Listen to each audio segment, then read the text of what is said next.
അസ്സലാമു അലൈക്കും വറഹ്മത്തുള്ളാഹി വബറകാതുഹു. വിശുദ്ധ റമളാനിൽ ഭക്ഷണം കുറച്ച്, ജീവിത ചെലവുകൾ കുറച്ച്, ആത്മീയത വർദ്ധിപ്പിച്ച് അള്ളാഹുലേക്ക് അടുക്കേണ്ട ഒരു മാസമാണ്. പക്ഷെ നമ്മുടെ നാട്ടിലൊക്കെ കണ്ടുവരുന്ന ഒരു പ്രവണത, റമളാനിൽ ഏറ്റവും കൂടുതൽ ഭക്ഷണം കഴിക്കുന്ന ഒരു അവസ്ഥ, ഏറ്റവും കൂടുതൽ ഭക്ഷണം പാകം ചെയ്യപ്പെടുന്ന ഒരു അവസ്ഥ. റമളാനിൽ ചെലവ് വർദ്ധിക്കുകയാണ്.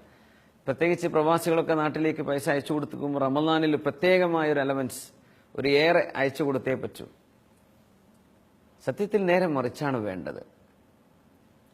നബി സല്ലല്ലാഹു അലൈഹി വസല്ലം തങ്ങൾ ഈ സമൂഹത്തിന്റെ ആരോഗ്യത്തിന്റെ രഹസ്യം പറഞ്ഞുകൊണ്ട് പറഞ്ഞൊരു വാക്കാണ്, നഹ്നു ഖൗമുൻ ലാ നഅകുലു ഹത്താ നജൂഅ. നാം മുസ്ലിമീങ്ങൾ എന്ന സമൂഹം എപ്പോഴാണോ വിശക്കുന്നത് അന്നേരം മാത്രം ഭക്ഷണം കഴിക്കുന്നവരാണ്. വഇദാ അഖൽന മാ ശബിഅന, നമ്മൾ ഭക്ഷണം കഴിച്ചു കഴിഞ്ഞാലോ വയറ് നിറയാൻ കാത്തിരിക്കുകയുമില്ല. രണ്ട് വിഷയം, നമ്മൾ വിശന്നാൽ മാത്രമേ കഴിക്കുള്ളൂ, പിന്നെ ഭക്ഷണം കഴിച്ച് വയറ് നിറയുന്ന അവസ്ഥ ഉണ്ടാവില്ല. വയറ് നിറയാതെ തന്നെ നമ്മൾ അതിൽ നിന്ന് എഴുന്നേൽക്കുന്നവരാണ്. ഈ രണ്ട് സ്വഭാവങ്ങൾ മുസ്ലിമീങ്ങളിൽ ഉള്ളതുകൊണ്ട് അവരിൽ ഏറ്റവും നല്ല ആരോഗ്യാവസ്ഥ ഉണ്ടായിരുന്നു മദീനയിലും അതിന്റെ പരിസര പ്രദേശത്തൊക്കെ. റമളാനിൽ നേരെ ചിത്രം മാറുകയാണ്. ഇഫ്താർ പാർട്ടികളും സഹരി പാർട്ടികളും രാത്രി മുഴുവൻ ഭക്ഷണം കഴിച്ചുകൊണ്ടിരിക്കുകയാണ്.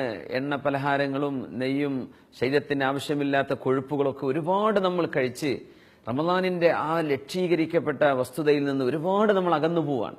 റമളാൻ സ്പെഷ്യൽ ഫുഡുകളൊക്കെ TV ചാനലുകൾ തന്നെ സംപ്രേഷണം ചെയ്യാൻ തുടങ്ങുന്നു. റമളാൻ ഒരു ഭക്ഷണത്തിന്റെ കാലമാണോ എന്ന് തോന്നിപ്പോകുന്നു. സത്യത്തിൽ നേരെ മറിച്ചാണ്. നമ്മുടെ വീടുകളിൽ ഏറ്റവും ചെലവ് കുറയേണ്ട മാസം അതാണ്.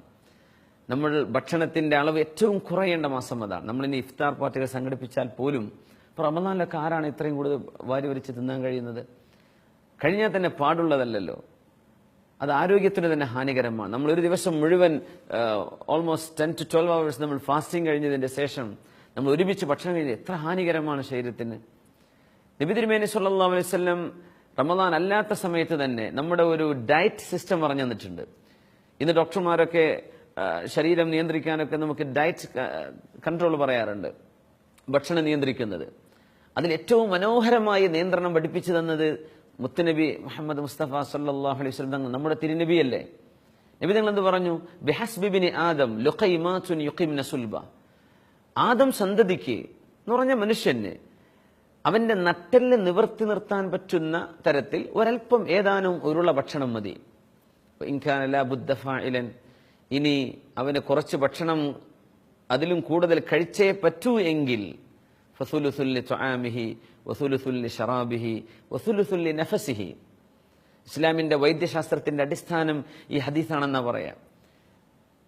ഏതാനും ഉരുള ഭക്ഷണം മതി. ഇനി അത് പോരാ എന്ന് തോന്നുന്നുണ്ടെങ്കിൽ വയറിന്റെ 1/3 ഭക്ഷണത്തിന്, 1/3 വെള്ളത്തിന്, 1/3 ശ്വാസോച്ഛ്വാസത്തിന്, വായു എയർ നമ്മൾ എംപ്റ്റി ആയിട്ട് വിടേണ്ടതാണ്. 1/3 കഴിച്ചു, 1/3 വെള്ളത്തിന് നമ്മൾ ബാക്കി വെച്ചു, പിന്നെ 1/3 ശ്വാസത്തിന് ഓക്സിജൻ വേണം, ശ്വാസോച്ഛ്വാസം നടക്കണം, ശരീരത്തിന് കുറച്ചു ഭാഗം എംപ്റ്റി ആയി കിടക്കണം. അങ്ങനെ നിങ്ങൾ ഭക്ഷണം കഴിക്കാവൂ എന്ന് 1400 വർഷങ്ങൾക്ക് മുമ്പ് നമ്മെ നിർദ്ദേശിച്ച തിരുനബി സല്ലല്ലാഹു അലൈഹി വസല്ലം. അങ്ങനെയെങ്കിൽ വിശുദ്ധ റമളാനിലെ 30 ദിവസത്തെ വ്രതാനുഷ്ഠാനം കഴിഞ്ഞ് ഒരാൾക്ക് 5 കിലോയോ 10 കിലോയൊക്കെ ശരീരം വർദ്ധിക്കുകയാണെങ്കിൽ സത്യത്തിൽ റമളാനിൽ നിന്ന് രക്ഷീകരിക്കപ്പെട്ട അതിൽ നിന്ന് ഒരുപാട് നമ്മൾ അകന്നുപോയി. സ്ത്രീകൾ ഒരുപാട് ഭക്ഷണം പാകം ചെയ്യുന്നുണ്ട്, മുഴുവൻ സമയവും ഭക്ഷണത്തിലാണ് നഷ്ടപ്പെടുന്നത്. അവർക്ക് നോമ്പിന്റെ സമയത്ത് ഖുർആൻ ഓതാൻ സമയമല്ല, അവർക്ക് നല്ല കാര്യങ്ങൾ പഠിക്കാൻ സമയമല്ല, ഒരൽപ്പം ദിക്ർ ചൊല്ലാൻ സമയമല്ല. എന്ത്? അടുക്കളയിൽ ബിസിയാണ്. അതുകൊണ്ട് പുരുഷന്മാർ, വീട്ടിലെ കാരണവന്മാർ, സ്ത്രീകൾക്ക് മിനിമം ജോലി കൊടുക്കേണ്ട സമയമാണത്. ഭക്ഷണം മിനിമം മതി, വളരെ കുറച്ച് ഭക്ഷണം അത് നമ്മൾ ഒതുക്കി നിർത്താം. ഒരുപാട് മാംസ ആഹാരങ്ങൾ, ഉമർ റളിയല്ലാഹു അൻഹു പറയുമായിരുന്നു, മാംസത്തിന് ലഹരിയുണ്ടെന്നാണ്. മദ്യത്തിന് ലഹരിയുള്ള പോലെ മാംസത്തിന് ഒരു തരം ലഹരിയുണ്ട്, അത് മുസ്ലിമിന് പിടികൂടാൻ പാടില്ല. നമ്മൾ ഒരുപാട് മാംസം കഴിക്കുന്ന അവസ്ഥ ഉണ്ടാവരുത്.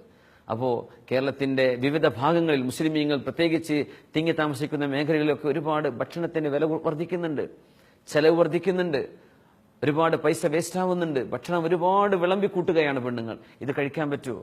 പുരുഷന്മാർ അത് വേണം ഇത് വേണം എന്നൊക്കെ പറഞ്ഞ് അവരെ കൊണ്ട് ഉണ്ടാക്കിപ്പിക്കുന്നതും കാണാം. പക്ഷെ അത് ചെയ്തുകൂടാ. ഈ റമളാനിലെങ്കിലും നമ്മൾ ഭക്ഷണം ഒന്ന് മിനിമൈസ് ചെയ്യുക. നമ്മുടെ അങ്ങാടി നിലവാരങ്ങളൊക്കെ ഒരുപക്ഷെ വിലക്കുറവുണ്ടാവാൻ ഇത് കാരണമായിരിക്കും. നമ്മളൊക്കെ എല്ലാ വീടുകളിലും ഭക്ഷണം ഒന്ന് നിയന്ത്രിച്ചു കഴിഞ്ഞാൽ നമ്മുടെ ഏറ്റവും നല്ല ആരോഗ്യാവസ്ഥ റമദാൻ കഴിഞ്ഞാലും റമദാനിന്റെ മുമ്പും നമ്മൾ വയറിന്റെ 1/3 ഭക്ഷണത്തിന്, 1/3 വെള്ളത്തിന്, 1/3 ശ്വാസോച്ഛ്വാസത്തിന്. നാം വിശക്കുമ്പോൾ മാത്രം ഭക്ഷണം കഴിക്കുന്നവരും ഭക്ഷണം കഴിച്ചാൽ വയറ് നിറക്കാത്തവരുമാണ്. ഈ ഹദീസ് നമ്മുടെ ജീവിതത്തിൽ എന്നും നമ്മൾ കൊണ്ടു നടന്നാൽ ഒരുപക്ഷെ ആരോഗ്യകരമായ നമ്മുടെ നിലനിൽപ്പിന് അത് തന്നെ ധാരാളമാണ്. അള്ളാഹു സഹായിക്കട്ടെ. വആഖിറു ദഅവാന അൽഹംദുലില്ലാഹി റബ്ബിൽ ആലമീൻ. അസ്സലാമു അലൈക്കും വറഹ്മത്തുള്ളാഹി വബറകാതുഹു.